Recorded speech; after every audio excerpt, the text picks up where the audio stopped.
మమ్మల్ని ప్రవేశపెట్ట మీకు వదనములు 116 దినములు 16 వారాలు కాపాడి 3 మాసాలు 117వ దినము మా ముందు ఇంకా 248 దినములు ఉంటున్నాయి.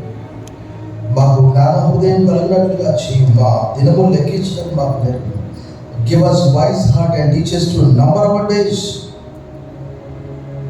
ఈ దినం మేము సజీవులంగా ఉన్నామంటే అది కేవలం నీ ఉచిత కృప ఉచితం. దైవ తండ్రి, మేము నిద్రపోయిన వేళ సైతం ఒక నిమిషమైన ఎడబాయక కరుపాపలే కాపాడని కోరుతున్నాను. ఈ పోస్ట్ రిజర్వేషన్ గత వారం నీ పునరుద్ధారాన్ని మేము ధ్యానం చేశాం. ఈ దినం కూడా పాత నిబంధనలోని ప్రవచనాలను ధ్యానం చేసే కృప ఇచ్చారని కోరుతున్నాను. నీ మందిరం నందు నివసించే వారు ధన్యులు, వారు నిత్యము నిన్ను స్తుతించుదురు. ఉదయకాలం ఆ గొప్ప ధన్యత మాకు కలుగజేసినందుకు వందనములు చెల్లిస్తూ సమస్త మహిమ ఘనత కీర్తినికి ఆరోపిస్తూ ఈ స్తుతి ఆరాధన మా రక్షకుడు మా విమోచకుడు త్వరగా రానైన శక్తి గల క్రీస్తు నామములో మీకు సమర్పిస్తున్నా మా ప్రియ పరలోకపు తండ్రి. ఆమేన్. దయచేసి కూర్చోండి. Please warm welcome to this loan star Telugu Baptist church service. ఉదయకాల ఆరాధన కూర్చున్నదని ప్రేమకు ఆహ్వానిస్తున్నాను. Greet you all in the name of our Lord and Savior Jesus Christ. ప్రభువు రక్షకుడైన యేసుక్రీస్తు వారి శక్తిగల నామములో మీ అందరికీ శుభములు సమాధానం కలుగును గాక. ప్రభునందు మిక్కిలి ప్రియులారా, మీ అందరూ క్షేమమని తలస్తూ ప్రార్థిస్తున్నాము. మీకు ఇంకా ఏదైనా ప్రార్థన అవసరంతో ఉంటే మాకు తెలియజేయండి. వేసవి గత శనివారం నుంచి ఎండ తీవ్రత ఎక్కువైపోయింది. సో మన ఉపసంఘ కాపరి తిమోతి గారు కూడా వారు హాస్పిటల్లో అడ్మిట్ అయ్యాడు. ప్రార్థించండి. ఇంకా మీరు డీహైడ్రేట్, మీరు బాగా నీరు తీసుకొని నీడలో ఉండాలని మేము కోరుతూ ప్రార్థిస్తున్నాము. మీకు ఏదైనా ప్రార్థన అవసరం ఉంటే ఖచ్చితంగా మాకు తెలియజేయండి. మీ కొరకు ప్రార్థిస్తాం. The scripture was red for us. Book of Isaiah chapter 26 verses 12 to 19 మనము లేఖన భాగాన్ని పఠించాము.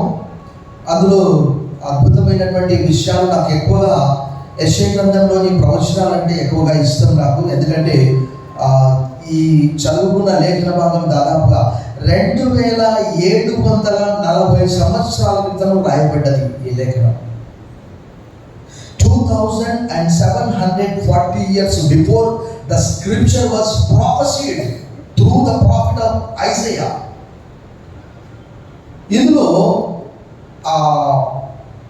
26 మరియు 27 అధ్యాయాలు వాస్తవంగా పాట 2 కూడా ఇది ఒక అంటే దుఃఖకరమైనటువంటి పాట 26, సంతోషకరమైనటువంటి పాట అంటే సక్సెస్ వచ్చినప్పుడు చేసే పాడే పాట 27 అని మీరు గుర్తుంచుకోవాలని మీకు చెప్తూ ఉన్నాను.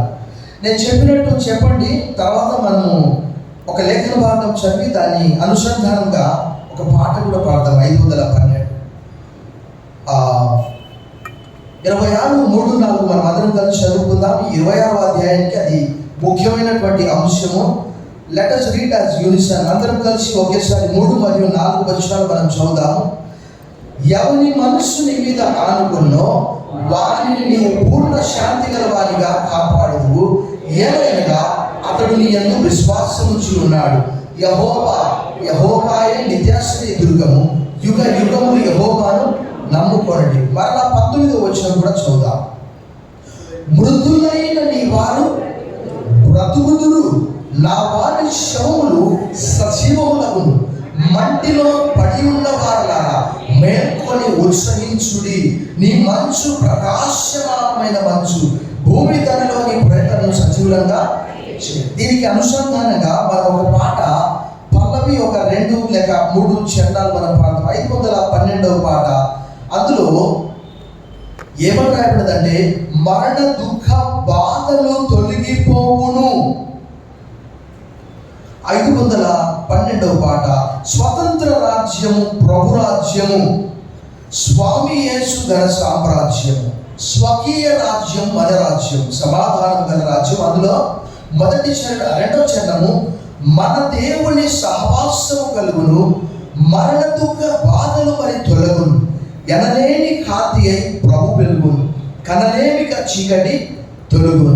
తర్వాత 2, 4, 5 స్వతంత్ర రాజ్యం ప్రభు రాజ్యం స్వామి యేసు ఘన సామ్రాజ్యం స్వకీయ రాజ్యం మన రాజ్యం సమాధానము గల రాజ్యం మన దేవుని సహవాసము కలుగు మరణ దుఃఖ బాధలు మరి తొలగును మన దేవుని సహవాసము కలుగు మరణ దుఃఖ బాధలు మరి తొలగును ఎడలేని కాంతి అయి ప్రభు వెలుగును కనలేని చీకటి తొలగును స్వతంత్ర రాజ్యం ప్రభు స్వామి యేసు ఘన సామ్రాజ్యం స్వకీయ రాజ్యం మన సమాధానము గల రాజ్యం నీతిమంతులటను తన గీతం ప్రీతిగా పాడుచు ప్రభుని సమేతం నీతిమంతులటను ప్రీతిగా పాడుచు ప్రభుని సమేతం నూతన పోలి వసిందులు నిరతం జ్యోతుల వలె వెలుగును సదా స్వతంత్ర రాజ్యం ప్రభు రాజ్యం స్వామి యేసు ఘన సామ్రాజ్యం స్వకీయ రాజ్యం మన రాజ్యం సమాధానము గల రాజ్యం జీవవృక్ష ఫలముల తినిపించు జీవజల ఫల మరి రావించు జీవవృక్ష ఫలముల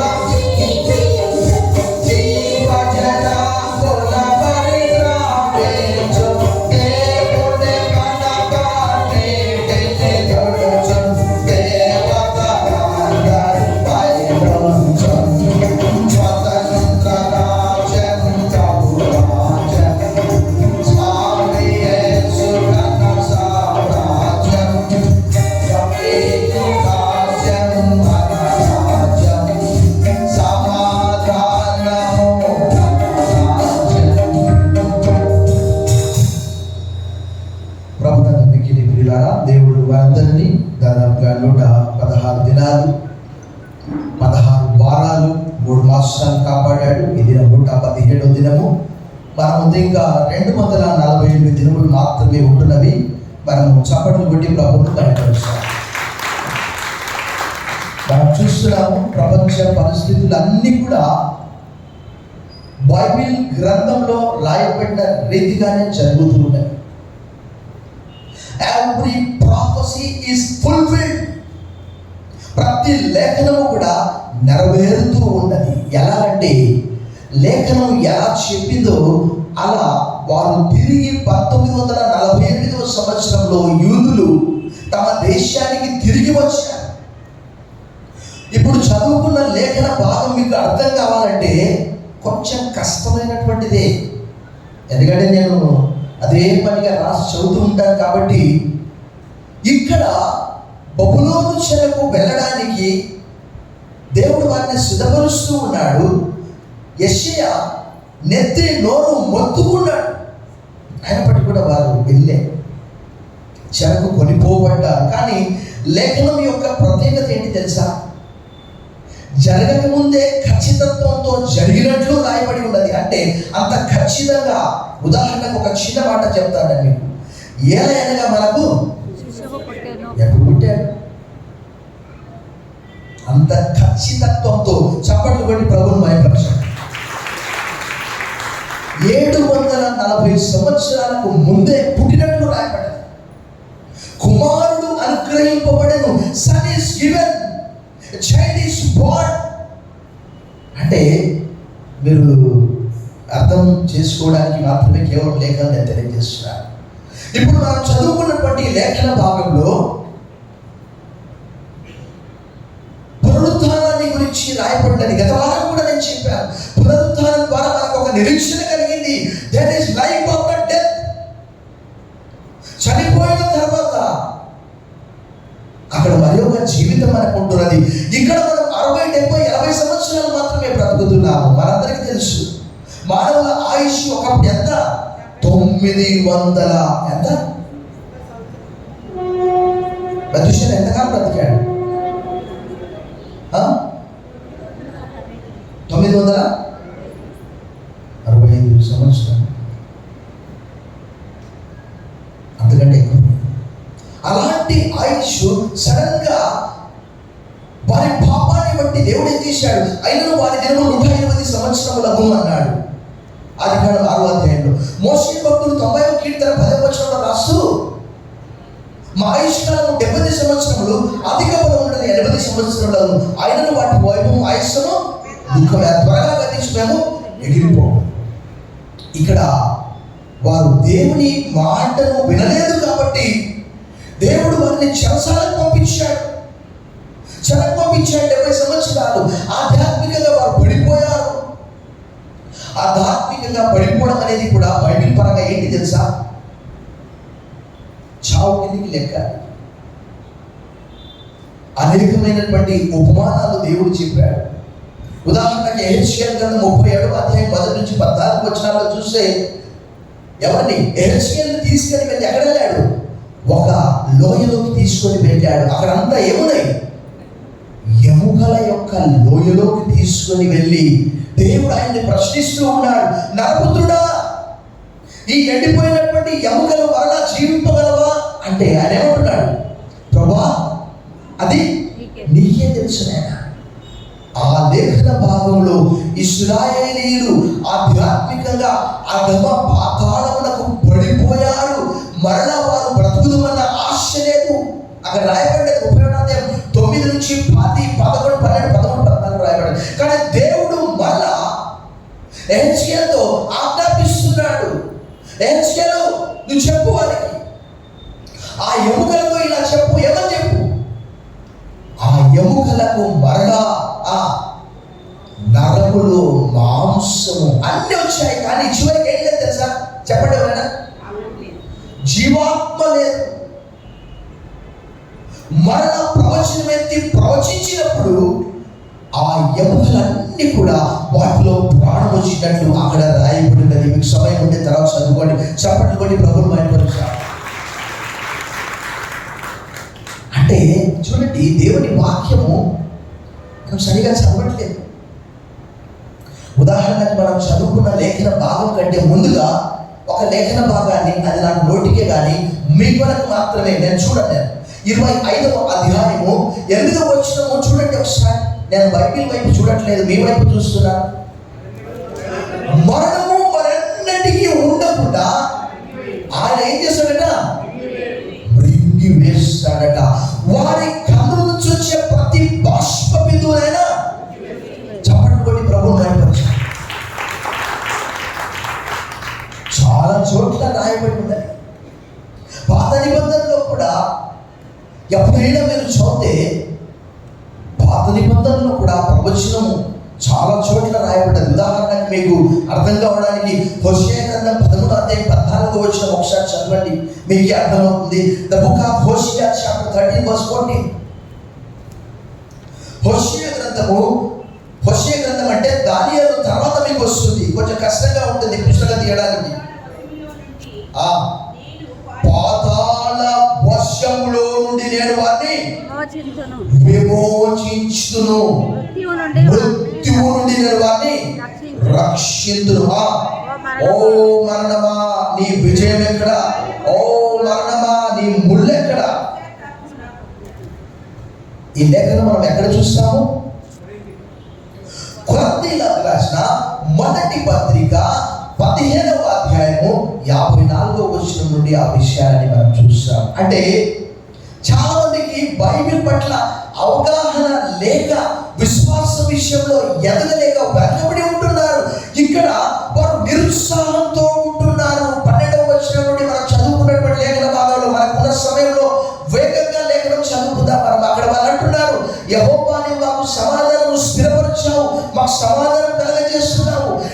ఇదిగో నీవు కాక వేరు ప్రభులు మమ్మను లేనారు. ఎవరు వాళ్ళు? బబులోనీయులు.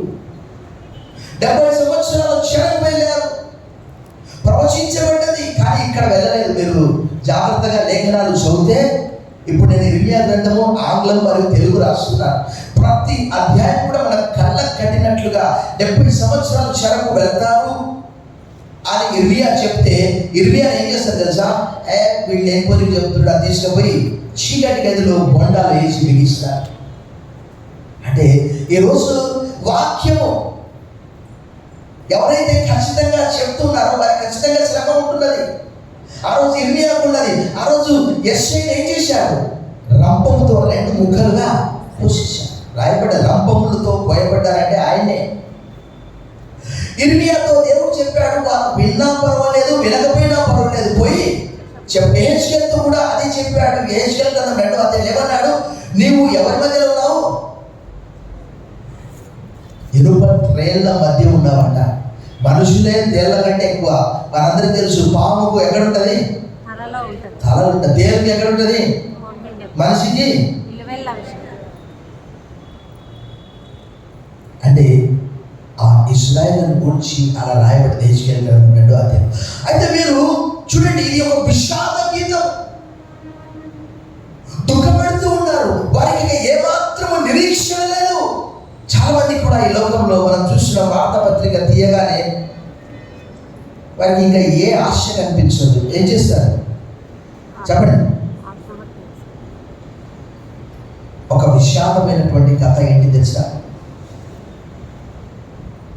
మొన్నటి దినంన 2 ప్రియులు వారు చాలా దూరం నుంచి వచ్చారు. అందులో ఒక విచారకరమైన విషయం ఏంటి తెలుసా?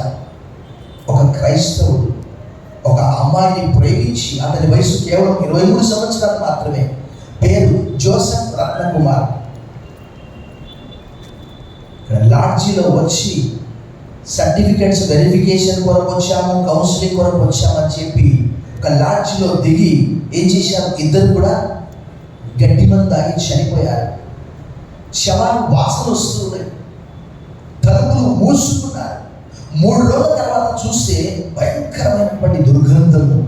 తలుపులు పగలగొట్టి ఆ డెడ్ బాడీస్ హాస్పిటల్కి తీసుకొని వెళ్ళారు. ఇశ్రాయేళ్ల పరిస్థితి కూడా అలాగే ఉన్నది. వారు అంటున్నారు, చూడండి వారు ఏమంటున్నారు, చూడండి ఒకసారి.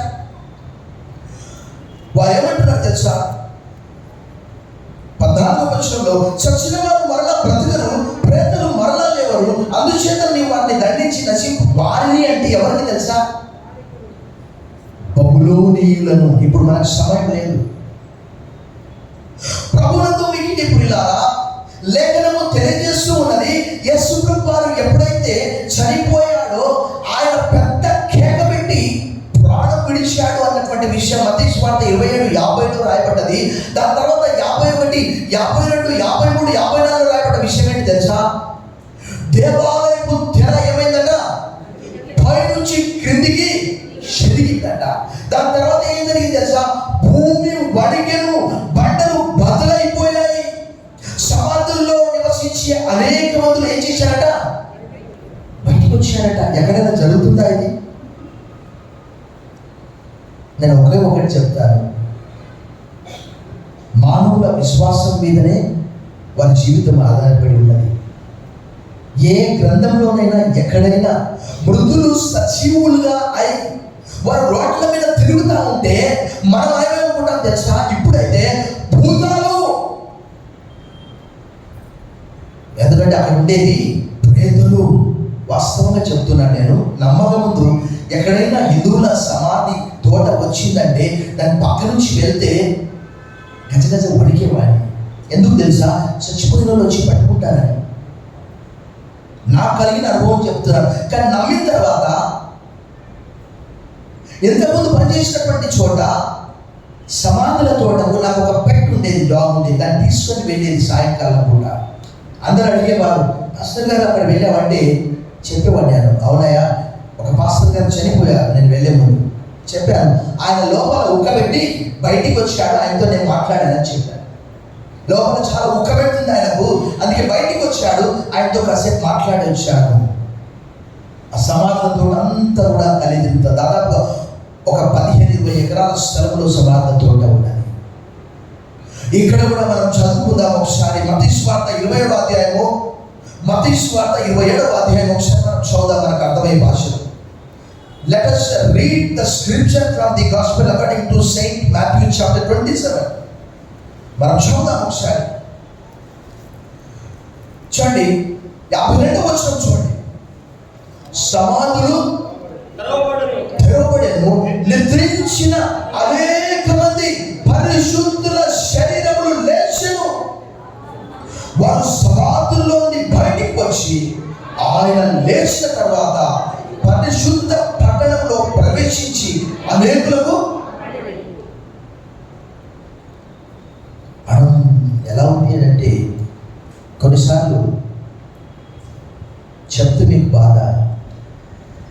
ఆ సమాధి దగ్గరికి వెళ్ళి చచ్చిపోయినటువంటి వారికి పాపం వాళ్ళకి ఆకలి అవుతుందేమో అని ఎన్ని రోజుల నుంచి అన్నం తినలేదేమో, అక్కడికి వెళ్ళి వారికి ఇష్టమైన ఆహార పదార్థాలు, కూల్ డ్రింక్స్, పాలు, పెరుగు, వెన్న, నెయ్యి అన్నీ తీసుకుపోయి, అయ్యా లేవండి, అయ్యా మీకు ఆకలి అవుతుంది, తినండి, కొంచెం తిని మళ్ళీ పోయి పడుకోండి.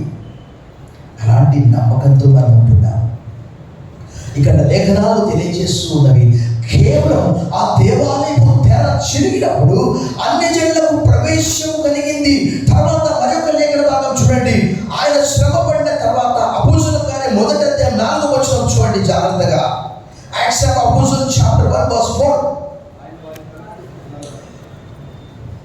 ఆయన శ్రమ పడిన తర్వాత 1-3 దినముల వరకు వారికి హక్కుపడుచు దేవుని రాజ్య విషయముల గురించి బోధించుచు అనేక ప్రమాణములను, అనగా పుట్టినోట్స్ ఏమని రాబడ్డది, పుట్టినోట్స్ ఏమన్నది, రుజువులను చూపి వారికి తన్ను తాను సజీవునిగా. ఒక సమయం వస్తుంది, ఒక రోజు కాదు, 2 రోజులు కాదు, ఎన్ని రోజులంట గుర్తు పెట్టుకోండి. ఎన్ని రోజులంట? 40 days and 40 nights. పౌలు గారు అదే విషయం తెలియజేస్తాడు. ఆయన పునరుద్ధానాన్ని గురించి చాలా వెరీ క్లియర్గా చెప్పాడు. అందుకే ఈ లేఖన భాగాలన్నీ కూడా చదివినప్పుడు మనకు అర్థమైంది ఏంటంటే, పాత నిబంధన గ్రంథంలో కూడా దానియేలుకు ఒక నమ్మకం ఉంటున్నది. చూడండి, దానియేలు గ్రంథము 12వ అధ్యాయం చూడండి ఒకసారి. The book of Daniel chapter 12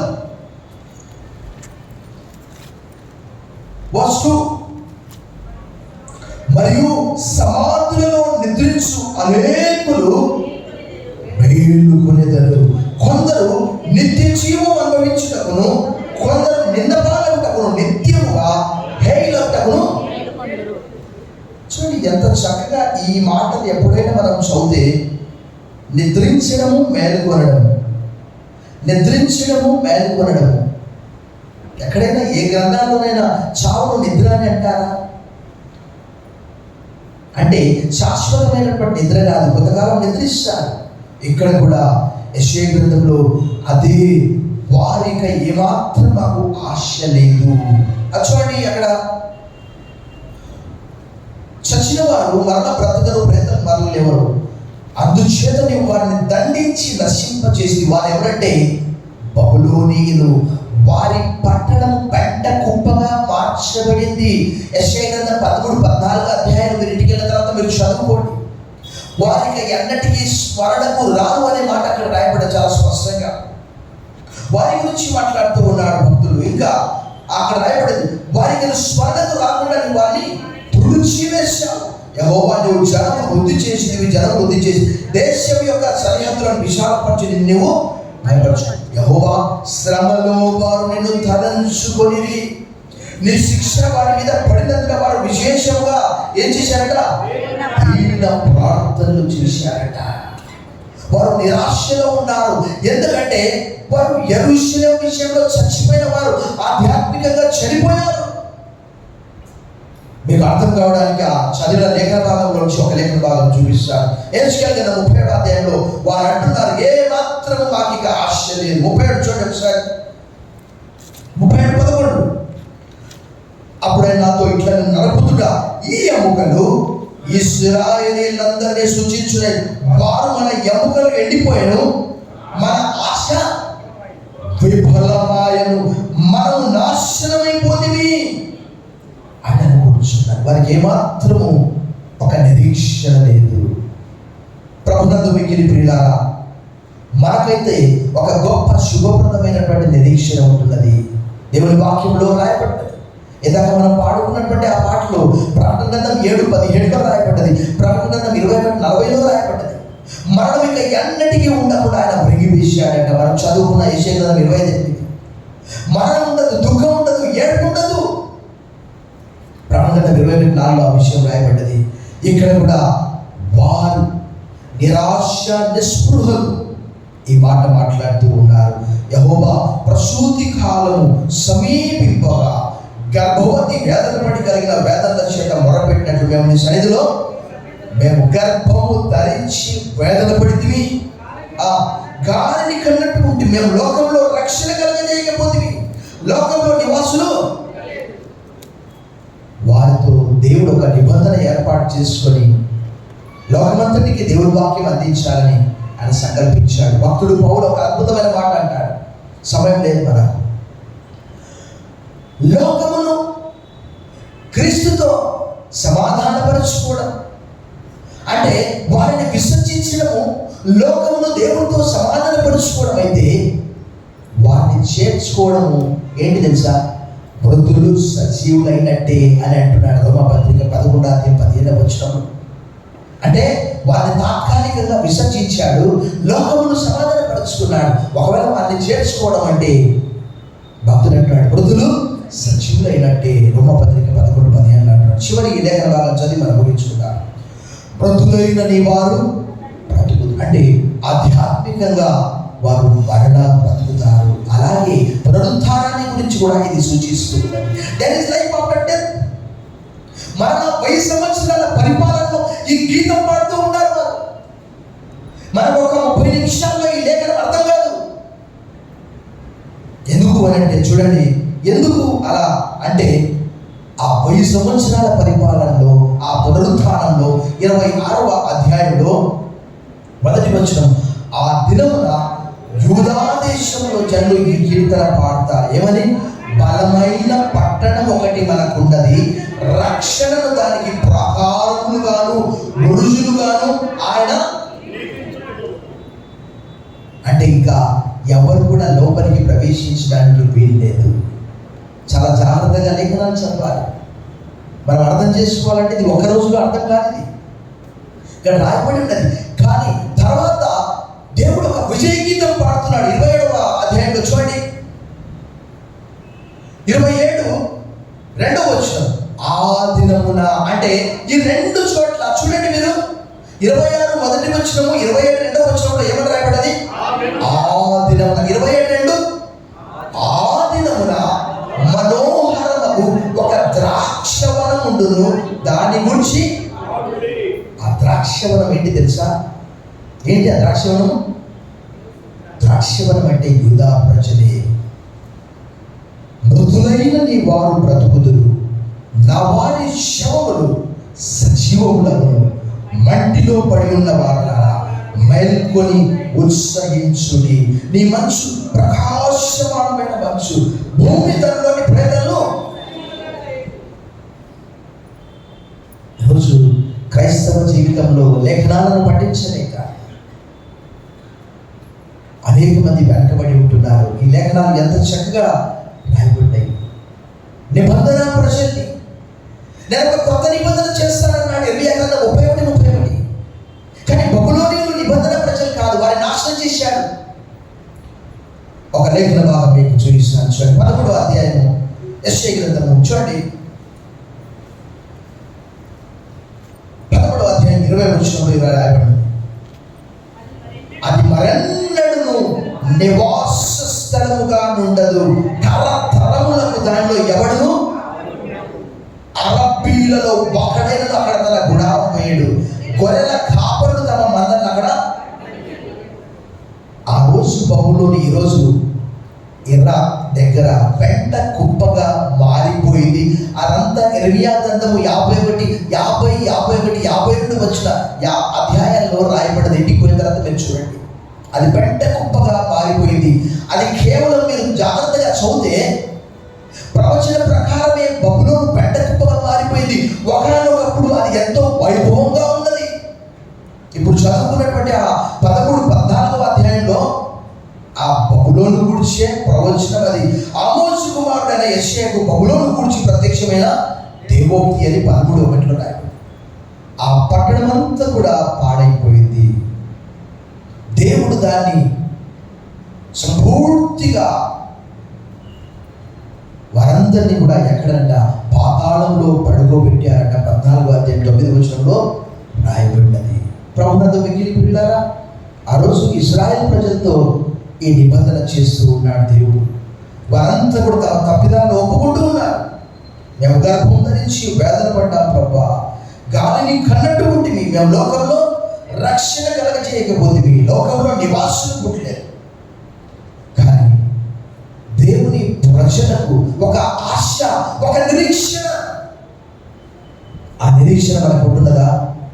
యేసు ప్రభువారు లేచి పునరుద్ధానము జీవము నేనే, నా యందు విశ్వాసం ఉంచువాడు చనిపోయినను బ్రతుకును, బ్రతికి నా యందు విశ్వాసం ఉంచువాడు ఎన్నటికీ తరలు వచ్చని ప్రార్థన చేశాం. సర్వశక్తి గల దేవా, ఈ దినము యెషయా గ్రంథము 26వ అధ్యాయంలోని ఆ లేఖనాన్ని మా కళ్ళకు కట్టినట్టుగా మీరు వెతికించారు.